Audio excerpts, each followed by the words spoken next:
As we approached the 1 year mark, we had some service that needed to be done, unfortunately, and it happened just like the day we got back from our big trip. I don't know if the car sitting and doing nothing for 6 weeks had anything to do with it, but when I posted it on X, a lot of people said they got similar pop-ups, so there's a decent chance there were a bunch of somewhat broken or defective parts that went into a bunch of Model 3s and Ys at the same time. So this little pop-up is essentially telling us that the sensor that's in this passenger seat here was not working properly. Essentially, it had no way of knowing if someone was sitting in here, which is not really that important to the overall car experience. We could still drive, we could still do everything properly, but if someone got in here and didn't buckle their seatbelt, then it wouldn't know to turn on the HVAC because it wouldn't know they were there. Or sometimes, I guess, when you get in the car, it would say, I don't know if there's a person sitting here, so it's not sure if it should beep at you and say, hey, their seatbelt isn't on. So still, not a big deal, but the most annoying part by far was every time you get in the car, you have to look at that little pop-up. There's no way to dismiss it, and it keeps telling you service is required. So here's my more up-to-date experience with Tesla service, and I scheduled an appointment right away. Thankfully, there was a service center not too far away from where we were staying. I was able to schedule an appointment there, but only mobile service, which was kind of weird, and it was not very quick as a turnaround period. Like, we had to wait a week before they could actually see us. So we deal with the pop-up and drive, over 1,000 miles.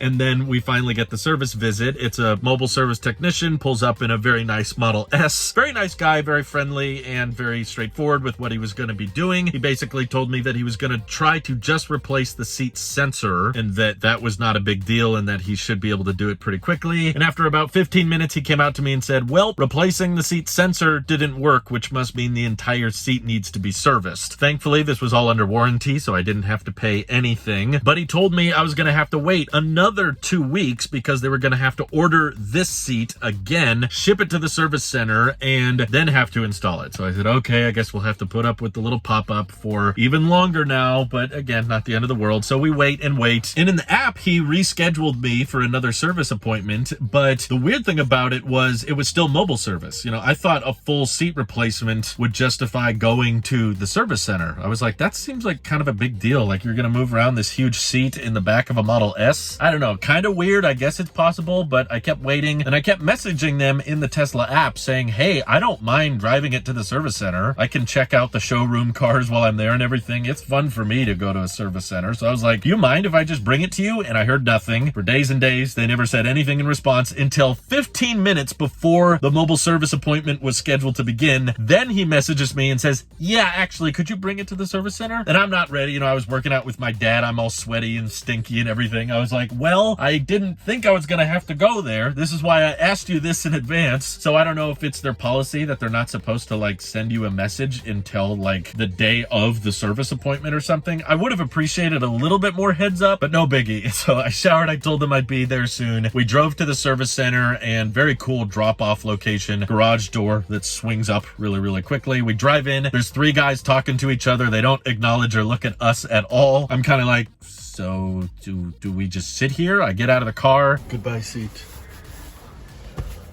We'll see you in another life. And he said, okay, I'll just take your key and we'll let you know when we're done. It shouldn't be too long. I asked, actually, can I watch you replace the seat and can I film you do it? Because I wanted to, of course, include that B-roll in the video. And obviously, I really wanted to see what this car looked like without a passenger seat in it. Apparently, it's a fairly simple repair. The mobile technician said it's only 4 bolts that need to be unscrewed and put back in. So I was like, can I film it? And he said, sorry, no, it's kind of the policy. We're not supposed to let customers back here. And I said, well, could you film it?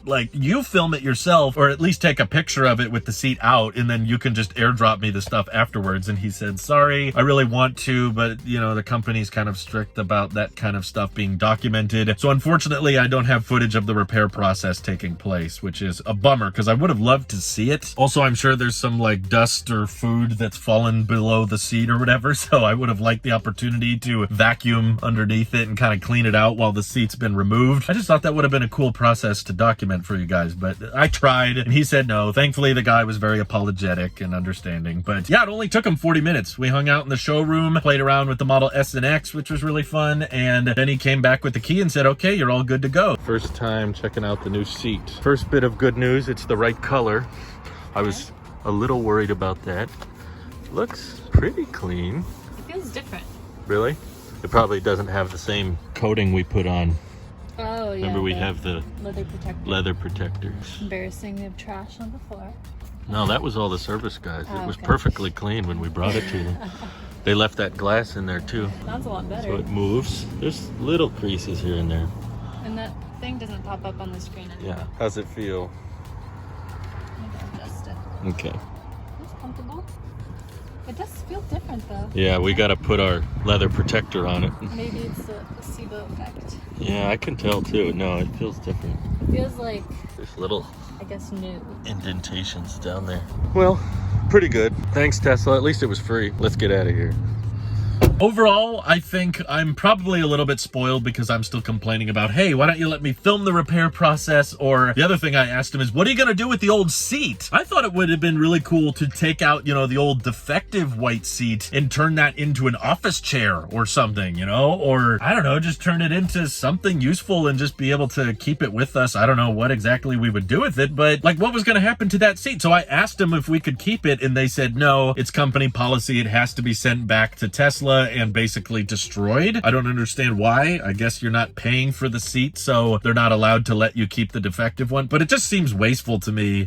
We're trying to be somewhat environmentally friendly here, and I was kind of hoping that they could do something productive or resourceful with the old seat. But yeah, I'm probably getting really picky. The truth is, after telling my parents about the experience, like we told them, hey, we're going to drive to the service center. We'll be back later. And we came back and they're like, how did you get home? Like, where's your car? And I said, they're done. They did the repair. It took them about 40 minutes, so we just drove home. And my parents were like, wow, back in our day, you would take a car to a dealership and the dealership would hold on to it all day or sometimes multiple days. And they would just say, yeah, you got to drop it off here and we'll call you when it's ready. And sometimes that could be multiple days. And they thought that was really, really cool. And the fact is that they were able to diagnose and do some service on the car without me having to go anywhere. They could just drive to wherever the car is because they know where it is. The fact that I could schedule an appointment and contact the Tesla people through the app, even though the communication was not super clear a lot of the time, that's pretty cool. And obviously it's a bummer that the car is just like a year old and there's already some defective things going on. But I feel like all cars to a certain extent have that. Obviously the seat was not like perfectly flawless. There were some little indentations, but I think the reason I'm willing to accept that is my understanding of Tesla is kind of something that was explained by Brian from I1 Tesla years ago. He said that they're not luxury cars. Teslas are expensive, but they're not high-end vehicles. What all of that money is going towards is not the interior. It's not the materials or the cosmetics or things like that. All of that money is going towards the battery pack, the charging experience, and of course the charging infrastructure, which is second to none. No one is as good at developing a battery pack management system. The software that you get on Teslas are incredible, and the supercharging experience, yeah, no one can rival that. So you're spending a lot of money on these cars, but I think it's important for people to understand that money is not going towards the finest and most luxurious of materials. Like that honestly is something that Tesla goes as minimal and as cheap and as simple as possible. And it even shows on the Model S and X. There's some pretty cheap feeling parts of those vehicles that I notice every time we go to a showroom and try them out. And it's because that's not really where the money is going. And I'm okay with that because I'm not really a guy for super luxurious vehicles. I sat there in the showroom during the entire wait of the service visit and I tried out the cool seats. And honestly, after 20 minutes, I didn't even notice they were on and they were on full blast. And I was kind of reminding myself, yeah, okay, Drew, this is why you don't spend $80,000 plus on a car because you're not going to notice or really appreciate a lot of these luxury features. But what I do appreciate is the efficiency. I appreciate the charging experience, the battery pack, how little degradation there is, the fact that I can charge it to full every day. That's what you're buying into with a Tesla. All of that money is going towards the tech and the EV-ness of it, not the luxuriousness of it. Personally, I still think there's nothing more luxurious than having a clean, minimalistic interior. I'm a tech guy. I'm really into clean and well-optimized software, and that's what Tesla gets better than anybody. So in my head, this is fairly luxurious. Like, this fits my definition. It probably doesn't for a lot of you, but when it comes to how vehicles age like this, I think way too many people obsess over how the battery pack is doing. Like what's the maximum range now? How much degradation has your battery pack had in the first year? The truth is most Teslas have